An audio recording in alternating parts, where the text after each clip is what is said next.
Hi, everyone, and welcome to the Sales Leadership Awakening podcast. I'm Colleen Stanley with my co-host, Stephen Rosen, and together we are tackling the age-old issue of bridging the knowing and doing gap in sales leadership.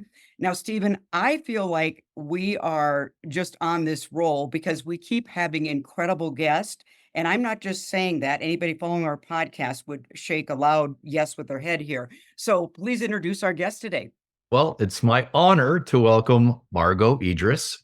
Margo, thank you for agreeing to join us and sharing your expertise. Can you tell our audience a little bit about yourself, which organization you work for, what you do, and the type of salespeople you lead? And I want to add that Margo is a rising star. In fact, I think she's just a star, period, but right, we can add rising to it. Margo, welcome to the podcast. Thank you very much, Stephen and Colleen. I certainly appreciate the opportunity. My name is Margo Edris, and I work as the Regional Vice President of Sales at Salesforce. So I get the pleasure of leading a team of accomplished sales professionals who partner with state governments across the Rocky Mountain region to modernize government services. I also belong to an organization called Chief. It's actually a community of more than 20,000 executive women across the US and UK who are on a mission to advance women's leadership opportunities. I graduated from the University of Arizona with a degree in communications and business administration, and I live in Phoenix, Arizona with my husband, 2 dogs, and 3 kids. We need to have an S for you. A superwoman is what I would call this. And we're going to learn more about what makes up superwoman here. But, one of our favorite questions, I guess you'd call it our signature question, Margo, is as a leader, was there an awakening moment when you had this aha that, you know what, my current approach isn't working. Maybe there's another approach. It might have been 1 moment, 3 moments, but can you share that with our audience today? Yes, absolutely. So as a newer manager and leader of a sales team, I actually had a pivotal awakening moment when I was early on into taking over the team of being peers with many sales professionals on my team that I was then managing. We were on a call and I wanted to roll out some new ideas, processes, procedures that hadn't been done in the past. And I actually had someone on the meeting call me out and say, "We're not going to do this. That is a terrible idea. We're not doing this. It's way too much. It's a no for us." So I took a deep breath. It was a video call. I did turn red on the video and move on to the next subject and said, "I will address this after the call."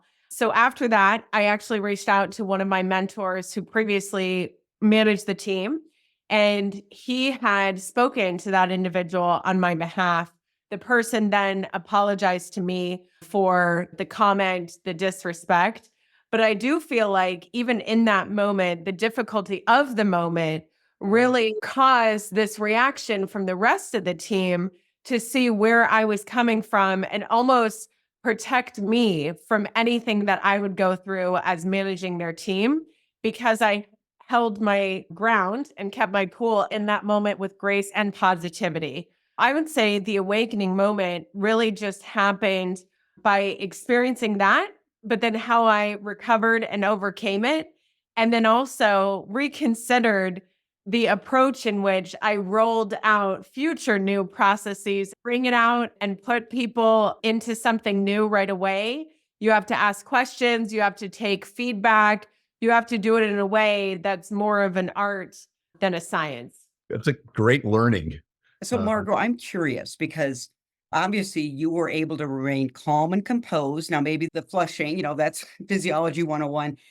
I am curious, is that something you were taught or did you learn that? Did you have parents that said, remain calm under pressure or something like that? Or where did you learn that? Yeah, that's a really good point.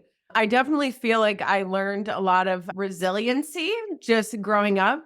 My parents were both in sales careers, so I did see a lot of ups and downs, a lot of highs and lows, a lot of just that perseverance, no matter what, to get through whatever the obstacle was. So I think that's where it stemmed from. I think it's a really great story to share. Any thoughts now that you've had a lot more experience and probably encounter different issues, how you might handle that going forward. Absolutely. So before I point out something new, what I typically do now is I have my best and brightest team members that are really closest to me on the team. And often I'll bounce ideas off of those very senior sales professionals that are proven, that have great relationships on the team, and ask a question to them. How do you think this will go over if I roll this out? Or how do you think this person will respond if I put this in place? And often they give me the advice that I need to either feel confident to do it on my own, or they'll now get to the point where they'll volunteer to take that on for me. Or this person is close with me and they shared this, so I'll just take that on. Don't worry about it, right? So that is the dream, that I have that loyalty and I've created that kind of reciprocal relationship, right? They definitely rely on me for certain things. But if they can take things off my plate and better the team and work towards a common goal, they'll gladly do that, which is really a great place to be. That's a great answer, by the way, because I teach managers to do the same thing of getting people on board. Part of it is what I call the pre-sell, of getting your leaders to help sell what you're doing. So kudos, that's great learning. And we learn a lot during our first roles as sales managers, but you've had a lot of success. And one of the reasons I believe is, one, you're very smart and you pick up quickly, but your philosophy and approach to being prepared for coaching conversations. Can you share a little bit of that with the audience? Yeah, absolutely. I definitely feel like I get better throughout experiences and really just trial and error in different Yeah. scenarios and walking into it. But I do spend a lot of time in preparing for meetings or conversations that I'm about to have. And I feel like that helps the outcome get to a place that's beneficial for all. I also have all my sales leaders underneath me within my organization also do that with their respective teams. If they have a big customer meeting, let's do a dry run. What is the demo going to look like? What slides are we going to present? And put it back on the broader team to who's going to be responsible for what, but preparing for that in advance, which is key. That's fantastic. In most cases, preparation is the key to success. Margo, what would you say to a sales leader? Because all of us have probably heard this, whether it's from a sales rep or we've heard it from sales leaders. I don't have time to prepare for coaching calls. You're really busy. How do you make the time? How do you find the time?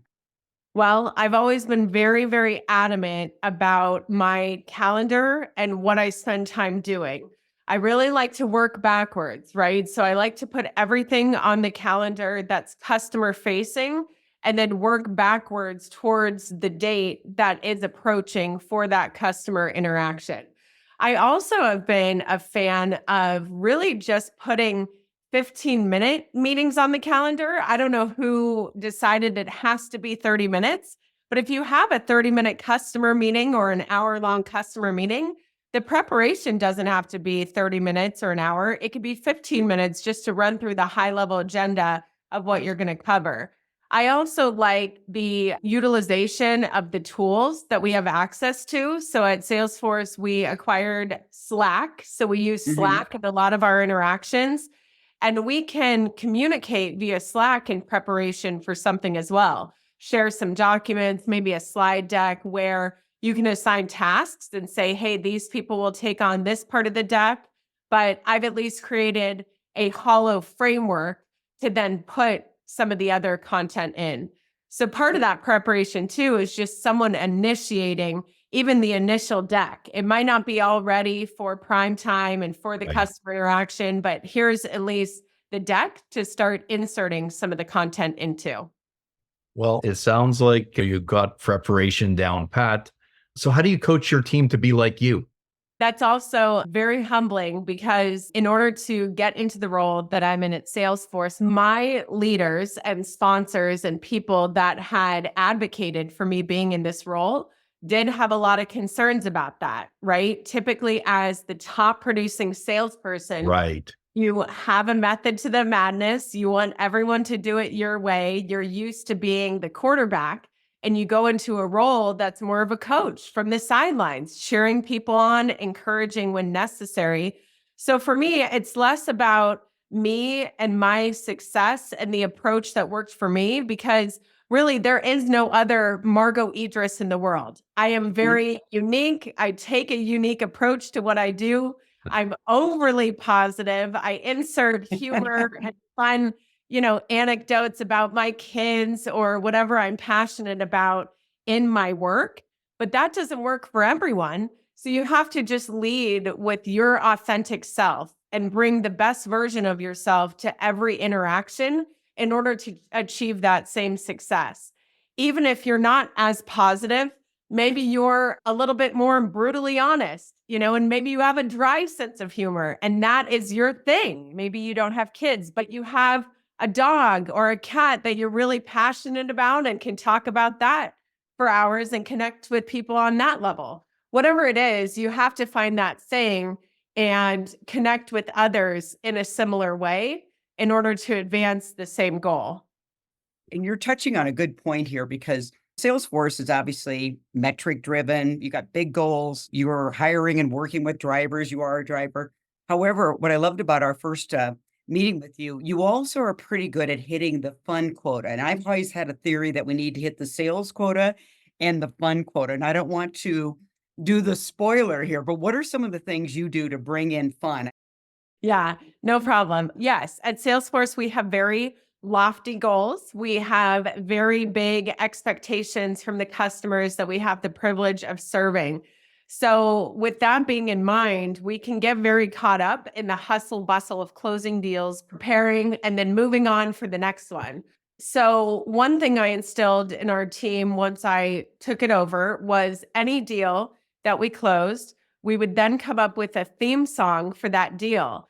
So along with the win story, what happened to get the deal closed and all the people involved and all the teamwork and effort that it took in the months, sometimes years leading up to closing the deal. I also have the lead account executive choose a theme song for that deal. And what song was it that helped them channel their energy? Maybe they listened to it on repeat. It was just loud blasting in the car when they're driving home from the customer meeting, ready to close that deal. And then we all get to listen to it, the YouTube version or whichever one they can find. So let me ask, did you do that when you were a salesperson? So, you know what? I would definitely listen to a song and kind of manifest the energy of that song to get that deal in. That did work for me. My first job out of college, they did hire a lot of younger people early on in their career, and we would have a gong in our sales pit. So we would run up, hit the gong, and then we also would do a start dance. So like the first deal that we ever closed, we would get up and have to do a dance about that deal. So I did get some of the ideas from that. We were all in the office all the time. That's also where I learned some of those details, such as professionalism, when to show up at work. It was in the office every day. We would have our morning meeting starting at 8 a.m. in the office. So that was nearly 8 years before working remotely at Salesforce. I hope people listening realize how important it is to get that fun because people learn best when they're having fun. And you're rolling me back. I mean, over 20 years ago. So I was a regional manager and we had a Southwest portion of the Southwest region. And they just naturally should be the number one region in the country. But I was managing the Midwest and I was like, we are beating them this year. And so do you remember the movie City Slickers? And Yeah. do you remember that? And there was that Curly. And so those guys, there was just one thing, everybody tracking me. And we beat them by $10,000. So fun will make you money. Absolutely. I will mention one other thing we did this past year. It was really just the first time, and we are planning to continue for years to come. We did our inaugural Rocky Mountain red carpet award ceremony. Oh. So this was virtual, the tux on the top and then basketball shorts on the bottom. That's remote working at its best. That's remote working. Bring your own beverage of choice. Our SE leader for the West actually was our MC. So he hosted, just like the Academy Awards, the opening kind of comedy skit and routine. Had a lot of IT jokes about the groove and what the team had accomplished. And then in the weeks prior, I sent out a survey about who should win the awards. So they were all peer voted on awards for the Executive of the Year, SE of the Year. But we also had some more kind of quantifiable, detailed awards, such as Running with the Bulls Award or the Champagne Award for the person with the most sparkling personality. I love it. They feel special. And I've actually hand delivered those awards as I've seen those different team members at conferences and meetings throughout this year. Wow. I have a warning that I just want to share with you, Margo. I think two things are going to happen after the podcast comes out. Number one, you're probably going to get a lot of job offers. I love your approach to sales leadership. Number two, internally, there's going to be issues because everyone's going to want to work for you. I mean, oh my God, it's going to be like a disaster. I'm only teasing, but it's very refreshing to find sales leaders who have that effervescence, who get what they need to do, but also it's about the people and the excitement. I always love to get themes going because I think people resonate with that. It's exciting, it's fun, it's different. It takes away from the grind of working hard. So you have a seasoned team, right? And you came out as a peer, and it's challenging. I think Colleen probably has memories of that. I know I do. So what was your trick to keeping everybody highly motivated and focused? What we learn is that, our people probably brought a lot more experience, but we bring the je ne sais quoi, the stuff that you can't learn. Yeah, absolutely. A lot of that just comes down to listening and meeting people where they are, Okay. understanding where they're coming from, and then framing it in a way where they feel like it's mutually beneficial for them to agree to whatever you're asking. So it's just like any customer interaction to where the questions, the listening, even them speaking more than you, usually is the approach that wins over the hearts and minds of the team every single time.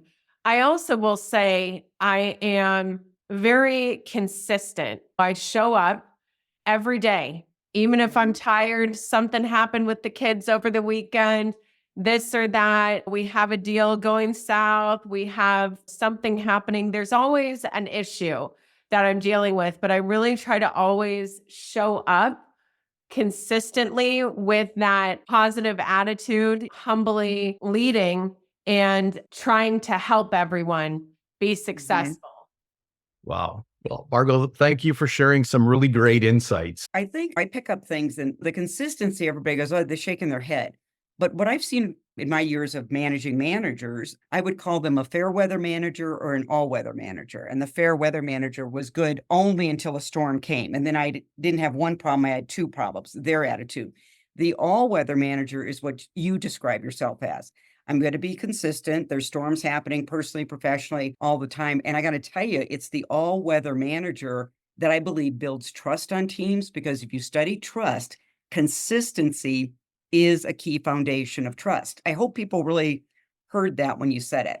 You're a leader in the tech field, and often in tech, it can be a little bit more male dominated, and yet you've had a lot of success there. I know myself, I work in a lot of male dominated industries. From that perspective, what have you done to be successful there? Or would you say you've got maybe a superpower that's helping you do quite well in a male dominated business? And it's not bad that it's male dominated. It's just the way it is right now. And it is changing with the work that you're doing with IES and also Chief Network.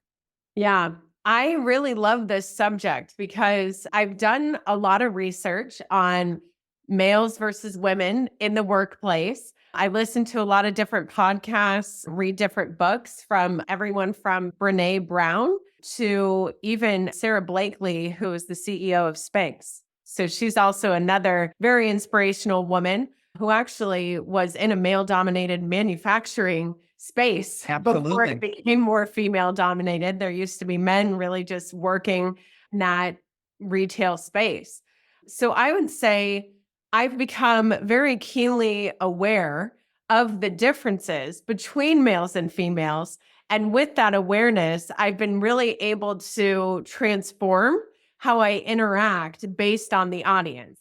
if I understand a woman communicates with a far bigger number of words than a man does, when I speak up on a call with 50 other people, the majority are men, I try to be very concise with my idea, with my answer, or with my question, and having that situational awareness so that my ideas are better perceived and received by the audience that I am presenting to.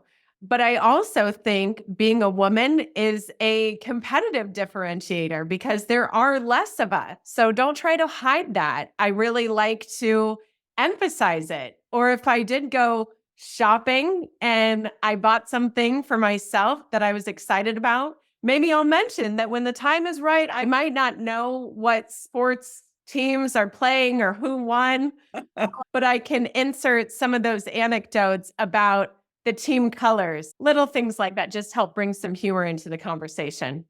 So let me play devil's advocate here because I'm going to guess someone listening might be saying this to themselves.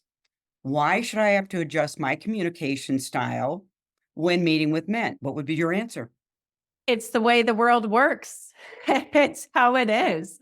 And I would just say throughout my experience, that's how I've been able to advance is recognizing the differences and not seeing it as an insecurity or something holding me back, but understanding and leaning into it as a competitive differentiator. It's just like when we adapt to different personality styles. But I knew somebody out there might be going, well, that doesn't seem right. And growing up, and I think I shared this with you earlier, Margo, I grew up surrounded by 4 brothers. So my natural style sometimes is really direct, too direct, succinct. So I just wanted to clarify that. I'm pretty sure there was going to be some question marks out there. So thank you. I don't want to ask any more questions because I'm a male and I'm going to be more concise.